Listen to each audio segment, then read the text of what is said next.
Hey, what's up, Roxstars? It's Rox with a little bit of talk about what's at the top of the blog, so let's get to it.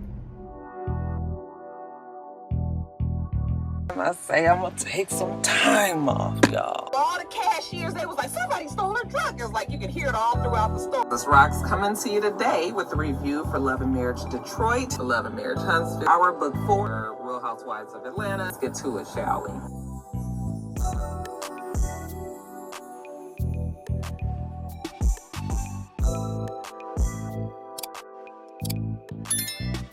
All right, you guys, first story up on this here video, we're going to send up a rest in peace to John Amos. You guys most know him as the father of the Evans family on Good Times.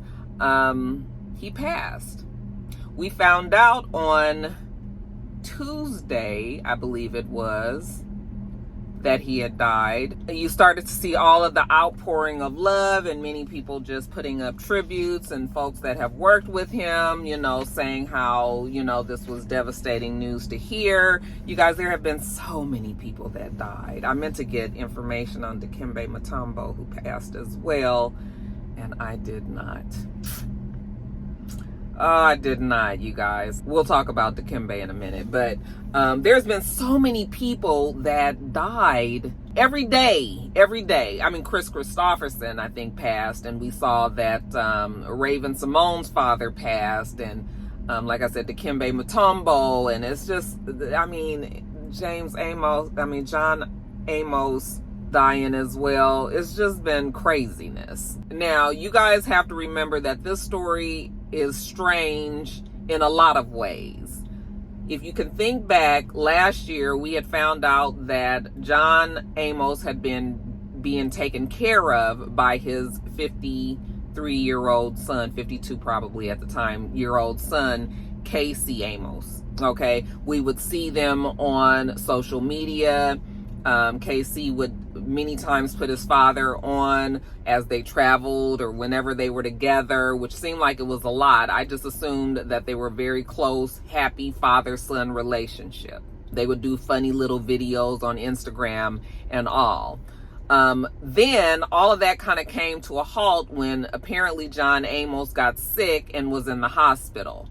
That was when the daughter, Casey's sister, her name is Shannon Amos, she came out and said that Casey was not taking care of her father properly, that he was a victim of elder abuse, that the house was in filth, that he didn't have access to his money, that he was being monitored, you know, he couldn't do this, that, and the other. And the daughter was ringing the bell saying that there's a problem over there. It was all this weird stuff about him getting checked out of the hospital, or he checked his own self out, you know, even against the doctors and the nurses' wishes, like he just left. And it was all this craziness going on. She put up a GoFundMe, and that was supposed to be able to help him with his bills and all of these things. I mean, let Shannon tell it, Casey was not doing anything to help the father over there and was exploiting him on social media to make people think that it was something else, and that's not what it was. So that was all going on. John Amos finally did speak out and say, you know, he defended his son and said that he's a good kid, you know, that he takes care of him, that he trusts him. No, he's not doing anything against his will, this, that, and the other. He also told his daughter to take down the GoFundMe, which she did. And, you know, then people started to say, well, some people said, okay, well, he already spoke out and said that there was no problems there and that's it. Other people, including his daughter, was saying along the lines that he was either brainwashed or maybe even be a bit frightened by Casey, because if Casey is his caretaker, you know, you are at their mercy. And even though, you know, I might not do nothing to you right now, wait till I get you by yourself when ain't nobody else around and ain't nobody paying attention and all of that, you know. So some people said that John Amos was just trying to calm the waters and get the attention off of the son and all of that, but that those things were truly happening. All right. But the story pretty much died away and we haven't heard much about it. Now, fast forward to a couple of days ago, we find out that he did die. Like I said, everybody was putting out the outpouring of love. The reason why the story got even stranger is we found out that the man actually died on August 21st, which is my mom's birthday. This is like what is it with August 21st? That is like, because something else I remember just talking about last week on August 21st. And I was like, that's my mom's birthday. But anyway, he had passed on August 21st. And the family, other than KC, the family just found out that the man died the same day in the way that we found out, which was on social media. Damn near 2 months later, well, a month and some weeks later, they are now finding out that their loved one, this girl's father, has been dead for over a month and she didn't know. So she put out a statement, and I'll give you the layman. She said that her father died 45 days ago. On October 1st, she found out, like the rest of us, that he had passed. She said that while she was relieved that her father was now out of pain and didn't have to suffer anymore, now she is suspicious, thinking that there might be some foul play, because why didn't they not know? She said that apparently he went to the hospital, some hospital in Inglewood. As soon as I saw that, I was like, Lord, not Centinela, child. If it was Centinela, he was doomed before he even got there, because everybody knows, like, it used to be Killer King. People used to talk about Martin Luther King Hospital. Now Martin Luther King Hospital you don't hear much about that hospital any longer, and now it is all Centinela. I mean, I know people who will refuse to go to Centinela and might be in extreme duress, but they ain't going to Centinela, because, honey, most people from LA who knows people that recently have gone to Centinela, they have not made it. Okay, I don't know what Centinela be doing over there. I don't even know if it was Centinela, but when you said Inglewood Hospital, that's where my first thought went. But anyway, apparently he went to the hospital, and he died. And apparently there was a woman there who was acting as if she were the daughter, Shannon. But Shannon was not there. She said that she believes that it was the publicist that worked for John Amos, acting as if she were, she was the daughter. And the only person that knew that he had passed was KC. 9 days later, KC had the man cremated. I don't know how terrible you have to be to cremate a body before the family knows about it. Like, they weren't able to go and see, what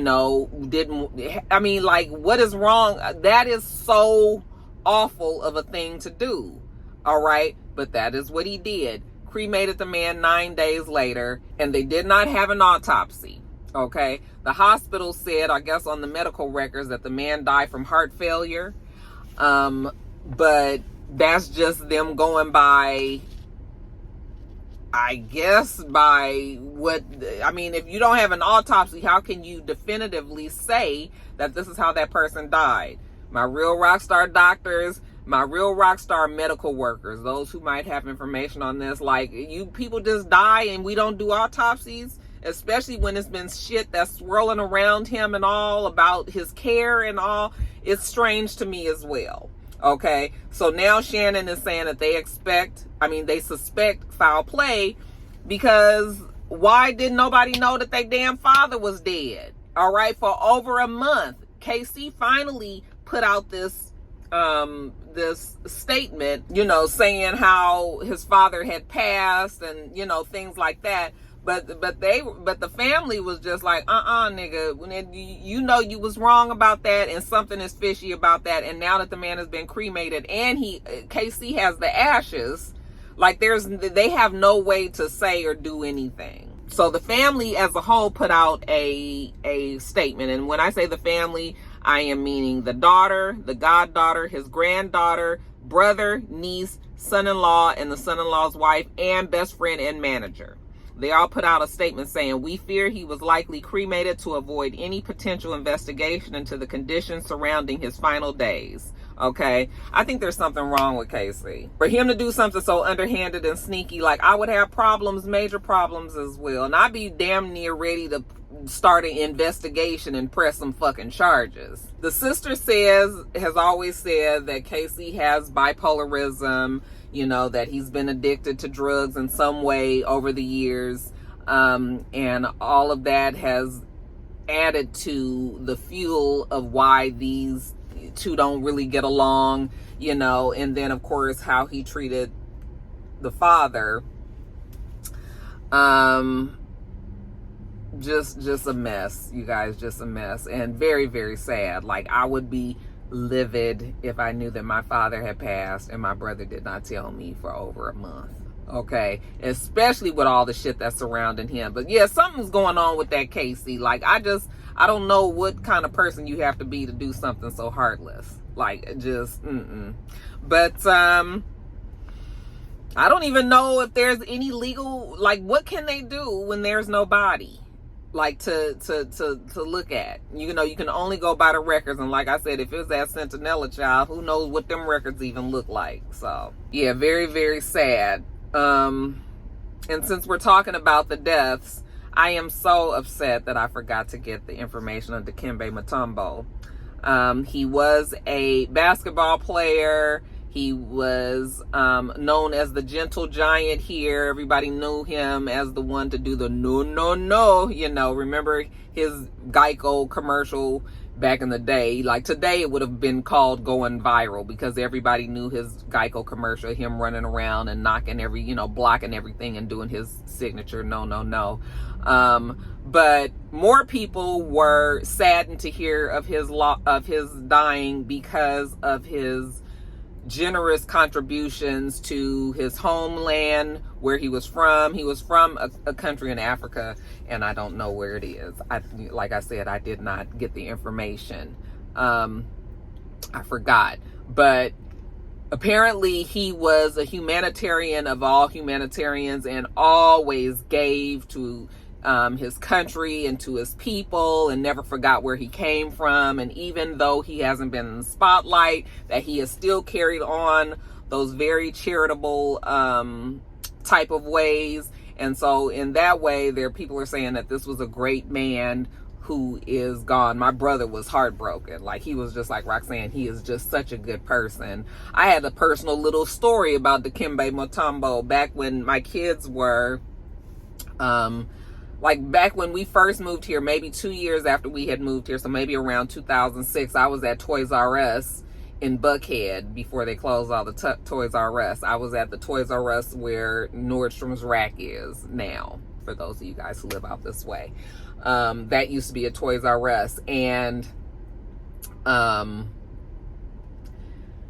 I was talking to my girlfriend Rashawn on the phone. It's so funny because there's so many reasons why I remember this story. Rashawn was actually telling me a story about what was going on in her family. And then I remember, like, I was just like so engrossed in the story that I bumped into somebody. And when I turned around, I just looked, and I felt like I was looking at, like, right here of the person, maybe even lower, like maybe down here. And it turned out it was Dikembe Mutombo. He was there with some children. I'm not sure. I'm assuming that they were his, but I don't know that for a fact. But he was there as well. So, you know, I said, oh my God, excuse me. And I was just looking at him like, you are tall as fuck. And then as soon as I thought that to myself, I was like, oh my God, you are Mutombo. You're Mutombo. You know, and so I think I said something, because usually I don't say shit, because I done told you, these celebrities ain't fixing to mold me, baby. You is not going to be having me feeling stupid out here and ignoring me and all that. But I actually said something to him, and I even had my kids, my son, who used to love, you know, playing basketball when he was younger. I had my son even come over, and he shook his hand and all of that, you know. So that was my personal story. But he was really, really nice. He was very nice. I mean, I wouldn't expect him to be mean to the kids, but, you know, he could have just been sort of brushed me off, and he didn't do that at all. So that was my personal story of how I remember Dikembe Mutombo. But yeah, my brother was heartbroken, saying what a great person was, how much he's done for so many people. They're saying that he died of a brain tumor, that he retired maybe 10 years ago from the NBA. And that, no, I think it's been over 10 years. It's been over 10 years, you guys. Don't, that's wrong. But he's been retired, but 10 years ago, maybe it was 10 years ago. Child, I don't know where the 10 years is coming in, so just forget about that. But he did find out that he has a brain tumor. and that is what he died from. So very, very, very sad. I did see a post that his son, who is now grown, obviously, put up and said, of course, I didn't get any of this, but I did read the post the other day, and the son was just talking so glowingly about his father, saying that this was like literally the nicest and, best person, best human being that he has ever met. Okay. And that is like something that you want your kids to say about you when you're not here anymore. Like, of course your kids love you, but when your kids can say, child, I'm getting choked up. Okay, you guys, we ain't here for this today. So I am just going to say he's left behind, obviously, his son. I don't know if there are more children involved, but scores of fans and friends and family all over. I'm sure his country is mighty proud of him and all that he has done for them. 58 years old. Rest in peace to Dikembe Mutombo. All right, you guys. So next story. Remember I told you guys a couple of weeks ago, maybe a few months ago, that Lauryn Hill was canceling the tour, the North American leg of the tour that the Fugees was going to be doing with Lauryn Hill, because at the time she blamed it on the media. She said that the media and all of the negative talk that they talk about her was contributed to the low ticket sales, people not wanting to buy tickets, and it just was not going to be economically feasible for her to continue with the tour. Okay, so she stopped the tour, the North American leg, but they were going to go overseas and do the tour there. It was strange to me when I read that story back then, because I was just like, well, if the media has been talking bad, I mean, it seems like it would have affected your ticket sales everywhere. But maybe not. Maybe they don't hear about what the antics and the shenanigans that Lauryn Hill be having with the concerts over here in the United States, and maybe, maybe it was Europe's turn to learn what we already knew about Lauryn Hill, and the fact that she don't, she go to her concerts when the fuck she feel like it. Okay, so she had blamed it on the media. Now we find out that Pras, Pras, the one who was in trouble legally for basically they accused him of being an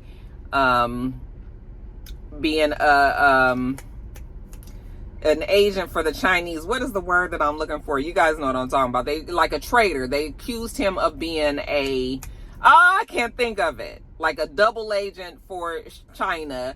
That he was given this money by this Chinese businessman, and he was supposed to be using his influence to get the Chinese in political figures, parties, and all of this stuff. It was a bunch of things that they said that Pras was doing. The feds was about to throw that ass in jail. Okay, so he had all these mounting legal problems. So yes, this Fugees tour came like right at the right time, because I was just like, Pras is probably going to be going to jail soon, so, it's going to be good for him to get up as much money as he could, to maybe defend himself. So that was kind of what my thought was. I was actually surprised that they were going to have this tour, because we always have heard about problems that the Fugees have had, Lauryn Hill, Wyclef, all the drama. I'm sorry, you guys, I forgot that my camera, when I plug it in, it always it always ends. But the stuff that has happened in the past with them, it was like cool to hear, like, okay, they let bygones be bygones, and everybody is now willing to just get this concert going, make a few little dollars, line your pockets and all that. Okay, well, now Pras is upset about the cancellation of the North American tour. Okay, so he has decided that he is suing her for fraud and breach of contract, breach of fiduciary duty, and refusal to permit an audit of the Fugees tour. Okay, now the tour never got to really come into fruition. In the lawsuit, he said that she grossly mismanaged the setup, marketing, and budgeting of their tour, which he is saying was really just a setup for her to make money for herself. He said that the tour should have been a big commercial success, considering that they were having these tours in big arenas and the arenas were actually being sold out. However, he said that she kept a tight hold on the budget, so they were never really able to look at the money, and he felt like there were like a lot of unnecessary expenses that she had on that budget, which was making the tour be unreasonable. And he called her narcissistic, and he complained about how, you know, they were supposed to perform at Coachella, or they had been approached to perform at Coachella. The Fugees had been approached to perform at Coachella. However, they didn't go to the Fugees. They went to Lauryn, because Lauryn, I guess they went to Lauryn. And Lauryn turned it down because they didn't get top billing. No Doubt was also going to be at the Coachella that year. No Doubt got top billing. And Pras says that Lauryn was salty because her ego was bruised by the fact that No Doubt was over the Fugees, so she turned it down. He said that by the time that he found out that, he didn't even know nothing about it. He said he found out about it too late, and it was no way that they could have said, oh yeah, the Fugees would do it. And he also goes on to say that the only reason why she agreed to go on the tour with the Fugees is because she knew that that was the only way that she was going to get the arena-sized crowd that she wanted to get, that she wouldn't have been able to do it on her own. Honestly, I'm just like, who want to see arena-sized group of people want to see the Fugees anyway, you know? And that's not no, I mean, do the people love them like that? I mean, maybe they do, child. Arenas though, I was just like, oh, okay. So he said that the tour that she billed as the 25th anniversary tour was, you know, again, some bullshit, and that she exploited him because he needed money for his mounting legal problems.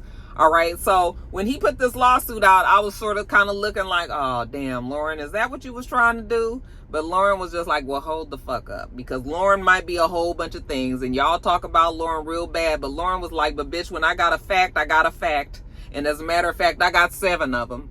So I'm going to let y'all know exactly what the facts are here. So she posted on her social media. You guys can go over there and see. I'm just going to give you guys the condensed version. But she said, oh, before I tell you what she said, also, let me just let you know that they said that that he says that she owes him $1 million of unrecouped expenses, that she was taking 40% of the tour profits for herself and then leaving the rest, which was 60%, to be split equally between the 3 of them, her, Wyclef, and Pras. Okay, so she, on top of the 40%, was going to get another 20%, which is putting her at 60% of the profits. And he felt like that was unfair. He said that she really fumbled the Live Nation deal. She took too long to settle the contract between Live Nation. Live Nation decided to pull out. So that was really the reason why she decided to pull out on a North American leg tour, and not because of the media or serious vocal strain or whatever these other reasons are. So then when I read that part, I was like, okay, that makes sense. That is why they went on still with the European leg or the overseas leg of the tour, because the deal actually had fallen through with Live Nation. That part makes sense. But as far as the shit that goes on with Pras, Lauryn Hill had a response. I'm gonna tell you what that is. She said that while she understands that Pras is going through a bunch of shit, you know, that he has legal problems, that is just not her problem. That's just not my problem. She said the lawsuit was full of false claims that he filed. She said that he was overpaid for the last tour that they did, and he never repaid that money back. All right. On top of that, she's also given him loans over the years, you know, just trying to help him out, and whatever his situation might be, he ain't never paid that shit back. All right. So she was like, he already $1 million down in the hole. Now, apparently, when they were getting this tour together, they were given an advance, a $3 million advance. And I guess they were going to split that each, $1 million each. Well, apparently her and Wyclef gave their money, advance money, to Pras because Pras said he needed it for his legal defense. All right, fine. They gave him the money. I guess they figured they'll get their money back on the back end. However, the tour was always supposed to be the miseducation of Lauryn Hill 25th anniversary celebration of that album. All right. Which is true, because I remember she was doing her own tour, and then they had a good meet up one time, and then they was like, oh, we gonna bring the Fugees on tour. So she was just like, the tour was already mine. Okay. I added the Fugees onto there. The Fugees was using my band that I have to pay. All right. So that was my expense. And basically this is my tour. So that's why he ain't involved in the planning and the shit that went on there.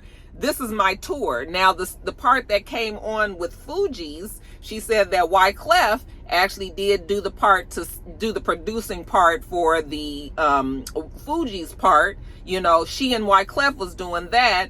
And then she, of course, was in charge of her part. And really, Pras ain't had to do shit but show up and perform. Like, he wasn't doing anything else. So she's like, I don't know why he feels like this $2 million that he got from us, and including the other $1 million that he got for being on this, you know, advancing for being on this tour, why he done left all that part out. She don't understand why.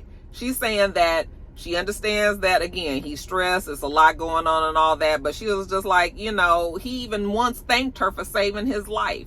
Okay, but what a difference a day make. Now the nigga want to say that she done took all the money, she done fucked up the tour and all that. And I was just like, and I guess Lauryn is saying at the end of the day, it was my fucking tour to fuck up. Okay, nigga, you was over here as a me trying to help you kind of thing. I mean, you know, people want to see the Fugees and everything, so I'm sure she would have benefited from it as well. But, you know, Lauryn probably was like, I ain't had to do none of that. Now how I'm getting sued? Okay, nigga, I'm trying to help you stay out of fucking jail. She said that she tried to help him, and despite his attacks on her, that she still love him, she still want the best for him, and that she hope he land on his feet. Okay, so two things can probably be true. A lot of the things that Pras said probably has some bearing in this thing, but Lauryn, the part about the money, I do believe Lauryn. Okay, so yeah, that's what's going on there. I mean, out of Fugees, who thinks of Pras? Like, nobody thinks of him. I know he had his album, he had his music and all, but it's just sort of like, Pras, child. Now, is he going to crawl overseas to be a part of that? Maybe he can't go, because they might not even let him leave the country. So, child, I don't know, but yeah, that's going on. That's what's going on over there. Y'all let me know what you think about it. Y'all on Pras' side, y'all on Lauryn's side. Lauryn was just like, nigga, don't get up here lying on me. Okay, tell the people the whole story. How I gave you all this damn money that I ain't got back. How I was footing the bill around there. Okay. Yeah, it's funny how they leave a little bit of the story out. Y'all let me know what you think about that next story. All right, you guys, somebody wanted me to talk about the turkey hut. I don't know, the turkey leg hut. I don't know nothing about this business. I know that it is in the 3rd Ward down there in Houston, Texas. And every time you turn around, there's some shit going on with them. Some sort of drama going on there with them. I remember the husband and the wife was getting a divorce, or, you know, they was breaking up, somebody was cheating on the other one and all of that. Like, all that has been on social media before. Now we hear that they were recently shut down because of 34 health code violations. All right, they closed the store, and instead of telling people, hey, we got shut down because we got 34 health code violations, they just said, we're closing for renovations. All right. Which, I mean, I would imagine most restaurant owners would say something like that. I mean, you ain't got to be telling your people, oh yeah, we got rats and roaches and shit in the back, and that's why we had to close up, but we'll be open in a couple of days to serve you again. Don't nobody want to hear that shit, you know. So they said they was closed for renovations. And yes, renovations in the sense that they have to now properly store their food, because that's what a lot of the code violations were. Not storing the food properly, not at the right temperature. They even said that some of the food was not stored in the building on site, that it was across the street or at another building in some other freezer, because their main freezer in their location didn't work anymore. So a lot of that kind of stuff what was happening. But yeah, like I said, they've had other issues before. Earlier this year, I think in January, we found out U.S. Food, which is a food distributor, okay, was suing them for $1 million for non-payment of goods and services. Then in March, they filed for bankruptcy, claiming nearly $3 million in debt.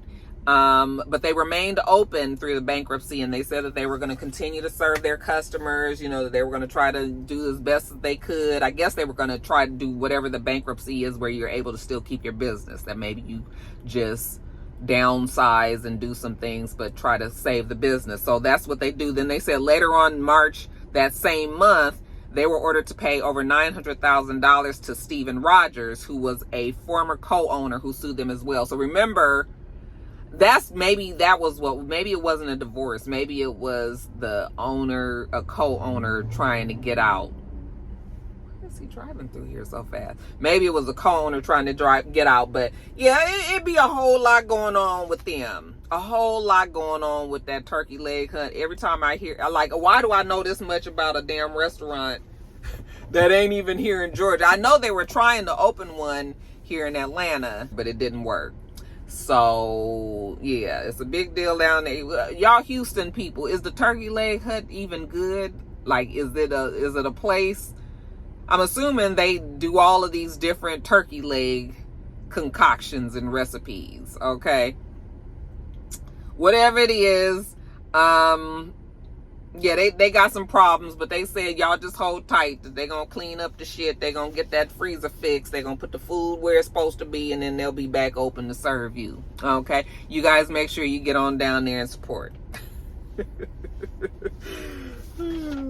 All right, you guys, and lastly, just a few things that I peeped. I did peep that Beyonce got a collaboration with Levi. Beyonce has been in her bag, right? That child is doing a little bit of everything. She got her hair secret, or sacred, however you say it. She has her Sir Davis extremely expensive whiskey. It's not extremely expensive. It's extremely expensive for me, nigga, though. What happened to the Crown Royal prices? But everybody is saying that is very good. She got the whiskey, and now we got this collaboration with Levi. Beyonce was never one to do brand, trademark name, brand name, those kind of things. She usually would only do on her own. She don't usually get in bed with big companies, and maybe because she feels like she wouldn't have as much control as she would like to. But her and Levi have come up to some sort of agreement. We even saw her being a part of the Olympics. That's not something that we would ever have seen Beyonce do back in the day. But now, Beyonce is just everywhere, honey. She was just yeah. Because she probably tired of all this music shit. She probably is not. But it is nice to diversify. So that's what she's doing. I peeped that the judge on the YSL trial, she about over it just like us. Honey, she didn't about damn near cussed out the prosecution the other day and told them that they was unorganized and that they were mishandling this case. Okay, so I think we can probably expect a mistrial there. I don't know if that is good or bad for Thug. Does that mean that we got to start all over? Do that mean that they still could hold him in jail until the new trial happens? It's still not a slam dunk for Thug. So, but yeah, the judge is, she about done. She about done. And I also peeped that it is my boy Royce Morgan's birthday today. This is Thursday. You guys are getting the video on Friday, so it's a day late. But never a dollar short for my boy. Happy birthday to you, Royce Morgan. I know you are going to live it up here in, you were in Memphis, right? But, I know you're going to be living it up, and good for you. You guys, Royce, if you guys don't know who he is, many of you guys probably follow him on Instagram. He puts up all of these memes, and it's always something that you can relate to. He's always been super supportive. He's been a rock star for a long time, and we do this every year. It's like our regular song and dance, ain't it, Royce? So happy birthday to you. I don't know how old you are, but you look good, boy. You look good. So enjoy yourself. And I hope this next year around the sun is everything that you hope for.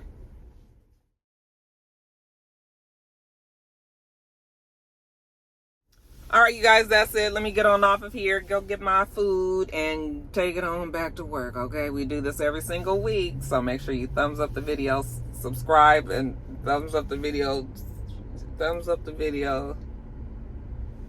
comment, and subscribe if you haven't already, and make sure you come back.